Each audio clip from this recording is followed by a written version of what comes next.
लगातार भारत देश में इससे पहले घटना हुई थी एमपी में देविका किशोरी पटेल जी के साथ। 2 दिन पहले घटना हुआ यूपी में उत्तर प्रदेश, जिन्हें हम लोग राम राज्य के नाम से जानते हैं, जहां विश्व का सबसे बड़ा मंदिर राम मंदिर का स्थापना हो गया।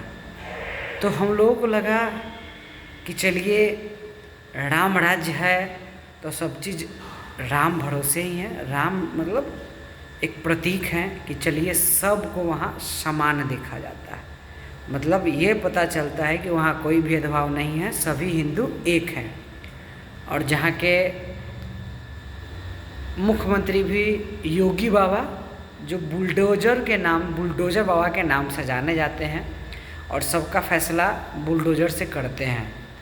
तो बाबा, हम पूछना चाहते हैं कि आपके राज्य में जो यादव जो कथावाचक थे, जो उनको एक नारी के मूत्र से शुद्ध किया गया और उनको पिछड़ा नीच कह के गाली दिया गया, तो क्या बाबा जी जो ये अपमान किया है उसके घर पे बुलडोज़र चलेगा, या फिर वो आपके जाति का है इसलिए वहाँ बुलडोज़र नहीं चलेगा?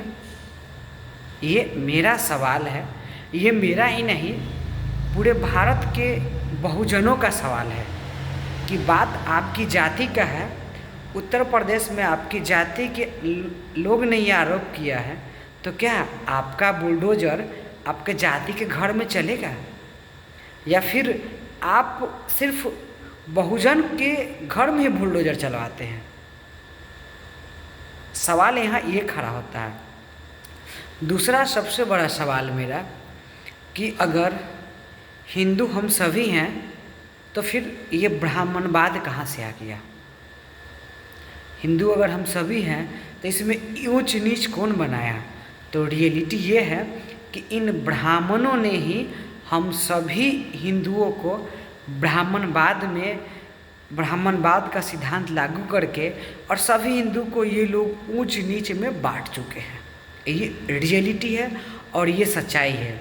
हमारे धर्म में कुछ अवगुण हैं जिसे इन ब्राह्मणों ने ब्राह्मणवाद के रूप में डाल दिया और लोगों को ऊंच, किसी को नीच कह के, और इन लोगों ने ब्राह्मणों ने अपना झोली भरने के लिए हम लोगों के ऊपर अपना गुण जो है थोप दिया।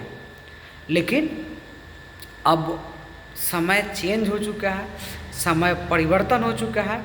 इन ब्राह्मणवाद का विरोध हम लोग बिल्कुल खुल के करेंगे और आप सभी युवा साथी कीजिए। हम लोग को पता है कि हमारे गार्जियन कुछ पुराने सोच के हैं, उनके अभी समझ में इतनी जल्दी बातें नहीं आएगी जितनी जल्दी हम लोग बात समझ जा रहे हैं। तो कुछ दिनों के बाद, कुछ महीनों के बाद, कुछ सालों के बाद, और हम लोग को अभी से इन लोगों का विरोध करना स्टार्ट करना होगा और हमारे धर्म में जो अवगुण है उसको दूर करना होगा। हमें गर्व है कि हमारा धर्म हिंदू है, हम विशेष कुछ नहीं जानते, हमें बहुत गर्व है। और मैं अपने भगवान जो होते हैं, जिन्हें गॉड कहते हैं, उन्हें बहुत मानता हूँ, लेकिन मैं किसी ब्रोकर और किसी ब्राह्मण को नहीं मानता हूँ। जो ज्ञानी है वही ब्राह्मण है, चाहे इसकी जाति कोई भी हो। और आप सभी युवा इसी सिद्धांत पर चलिए। ब्राह्मणवाद को जो भी ला रहा है उसका पूर्ण विरोध कीजिए। उसका मूर्ख भी पंडित बन जा रहा है, हमारा पढ़ा लिखा बुर्बक रह जा रहा है। हम क्यों उसको प्रणाम? सबसे पहले आप लोग प्रणाम करना बंद कीजिए। इन ब्राह्मणों को सबसे पहले आप लोग प्रणाम करना बंद कीजिए। हम संकल्प लीजिए कि इन लोगों को प्रणाम नहीं करना है किसी भी सूरत में। आप जो दान दक्षिणा देते हैं वो समाज के आगे बढ़ने के लिए, समाज के जो पढ़े लिखे, जो शोषित वंचित है, जो नहीं पढ़ पा रहे हैं, उनमें सहयोग कीजिए। 5 साल मंदिर मस्जिद सब बंद कीजिए, इसमें सहयोग देना बंद कर दीजिए। अपने सभी बहुजन समाज के भाई से हमको अपील है कि आप लोग मंदिर मस्जिद में चंदा देना बंद कीजिए। सिर्फ अपने समाज के युवाओं को, अपने समाज का शोषित वंचित जो समाज के लोग हैं, उनको आप लोग 5 साल आगे बढ़ाइए। देखिए फिर हमारा देश, हमारा राज्य कहाँ जाता है, हमारा समाज कहाँ जाता है। इसी जागरूकता के साथ हम सभी को आगे बढ़ना है। बहुत बहुत धन्यवाद।